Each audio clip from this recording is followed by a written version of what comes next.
સુરત મહાનગરપાલિકામાં કોર્પોરેટરની ટર્મ પૂરી થતા હવે વહીવટી વ્યવસ્થા રાજ્ય ચાર્જ હસ્તક આવી ગઈ છે. રાજ્ય સરકારે મિલિંદ તોરવણેએ સુરત મનપાના વહીવટદાર તરીકે નિમણૂક કરતા તેમને સત્તાવાર રીતે ચાર્જ સંભાળી લીધો છે. સુરત મહાનગરપાલિકામાં કોર્પોરેટરની મુદત પૂર્ણ થતા હવે પાલિકાનું સુકાન વહીવટદારના હસ્તક આવ્યું છે. રાજ્ય સરકાર દ્વારા સુરતના પૂર્વ મ્યુનિસિપલ કમિશનર મિલિંદ તોરવણેએ વહીવટદાર તરીકે નિમણૂક કરવામાં આવી છે.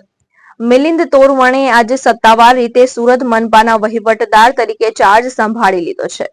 મેયર સહિતના પદાધિકારીઓની વિદાય બાદ હવે સુરત મહાનગરપાલિકાના તમામ વહીવટી નિર્ણયો વહીવટદારના હસ્તક રહેશે.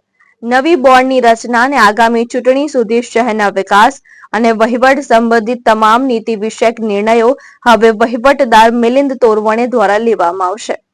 ભાવેશ ઉપાધ્યાય, દ્રષ્ટિકોણ ન્યૂઝ, સુરત.